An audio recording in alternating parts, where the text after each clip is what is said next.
menindas rakyat yang memiliki. Jika demikian, kalian seperti membangun bendungan yang bakal jebol, harus menggasak hingga tamatlah.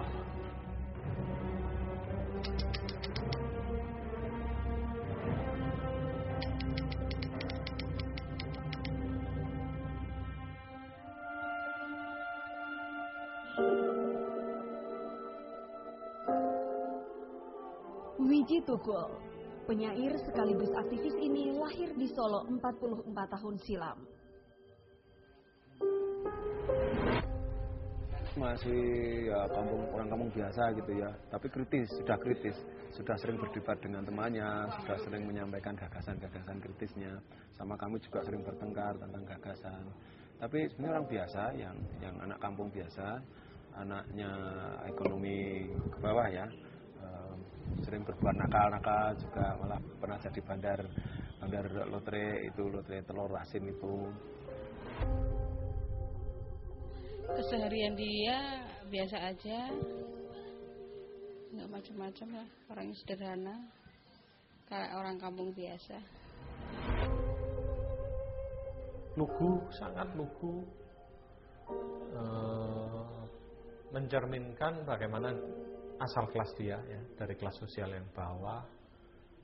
Percakapan dia itu sangat lurus, jujur, dan nyaris tanpa tedeng-aling-aling. Dan yang menandai bahwa dia memang dari kalangan bawah itu adalah cara dia berbicara, cara dia berjalan, kemudian ucapan dia, vokal dia yang pilu itu ya, itu menambah tekanan bahwa dia memang mewakili masyarakat akar rumput betul. Kecintaan Wiji Tukul terhadap seni muncul saat ia bergabung dengan Teater Jagat di tahun 1979. Di Teater Jagat ini pula lah Wiji Tukul mulai menulis puisi. Pada waktu itu puisinya masih puisi ya tentang dirinya ya, tentang lingkungannya, tentang dirinya, belum keras, belum memberontak, masih gimana ya, indah-indah itu. Bercerita tentang burung atau bercerita tentang kenapa lingkungan seperti ini, tentang tetangganya yang miskin, baru sekitar itu, belum ada pemberontakan, belum radikal. Tak hanya menulis puisi, Wiji Tukul juga melatih anak-anak kecil di kampungnya untuk bermain teater. Mereka tergabung dalam Sanggar Suka Banjir. Sanggar yang selalu menampilkan lakon rakyat kecil yang tertindas oleh kekuasaan. Pada saat itulah sejarah akan kembali membacakan sisa-sisa sejarah yang harus ditulurkan. Semakin lama puisi Wiji Tukul makin berani dan makin kritis terhadap pemerintahan Orde Baru. Ketika BBM naik kan, orang yang paling menderita sendiri kan kalangan mereka, yang langsung merasakan gitu loh. Yang biasanya bisa nyalakan lampu teplok, kemudian nggak bisa menyala gitu loh, karena kan tidak ada listrik tempatnya dia. Nah, dia mulai merenungkan, menulis itu. Awal puisinya juga puisi pada umumnya ya, dengan idiom-idiom yang dalam tanda petik kenes dan sebagainya. Menyadari bahwa puisi-puisi itu ketika dibacakan di antara para buruh, pekerja, kawan-kawan istrinya, tidak ada yang tahu. Kemudian dia mencoba membuat puisi atau menciptakan puisi-puisi dengan bahasa sehari-hari. Wiji Tukul itu bukan mencipta dikala dia kesepian. Ketika dia romantik, pelarian dari patah hati atau cinta atau menggebu-gebu atau panggilan karena aku penyair gitu kan, bukan. Ini suara manusia itu yang menarik dari Wiji Tukul.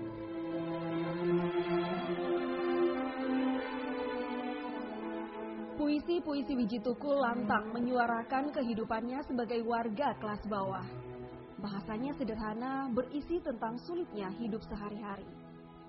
Bagi rakyat kecil, puisi Wiji Tukul sangat mewakili keadaan mereka. Tetapi bagi rezim Orde Baru, puisi bapak dua anak ini jelas membuat geram. Wiji Tukul pun mulai menjadi incaran aparat militer. biasa aja menceritakan keadaan kita sebagai rakyat kecil. Saya kira nggak begitu menakutkan, saya kira, tapi nggak tahu itu kenapa puisi seperti itu banyak sekali dipertanyakan.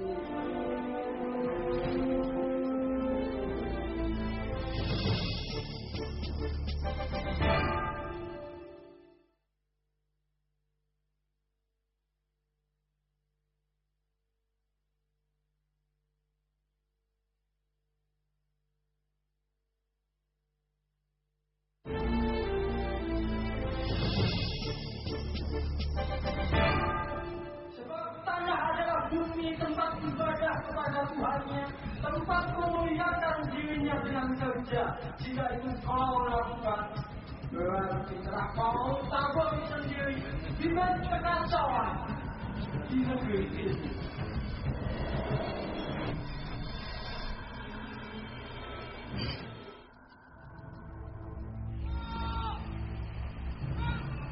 Berkat puisinya, Widji Tukul tak lepas dari pengawasan pemerintah Orde Baru. Beberapa kali pementasannya juga sempat dibatalkan atau dilarang. Bentuknya macam-macam, dari mulai ancaman intimidasi, kemudian pemanggilan ke Koramil seperti itu. Itu sering dilakukan.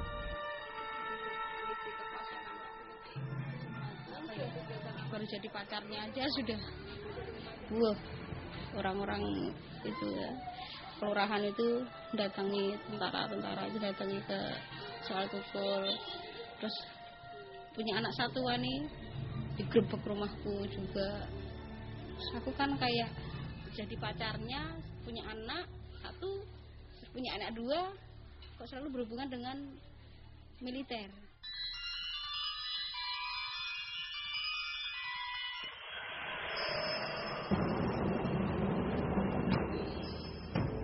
Militer di Solo seperti sudah menjadi bagian hidup Widji Tukul. Ancaman hingga kekerasan fisik dari aparat militer membayangi setiap aksi Widji. Salah satunya insiden pemukulan yang nyaris membutakan mata Widji. Kala itu Widji tengah memimpin unjuk rasa buruh PT Sritex di Sukaharjo.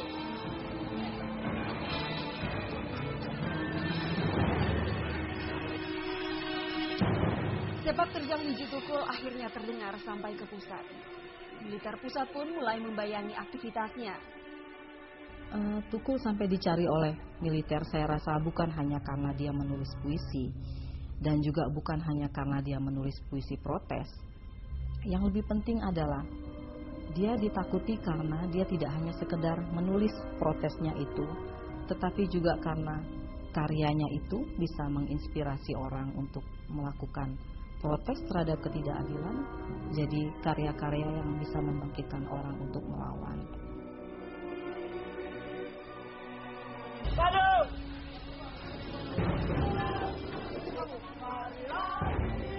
Widji Tukul semakin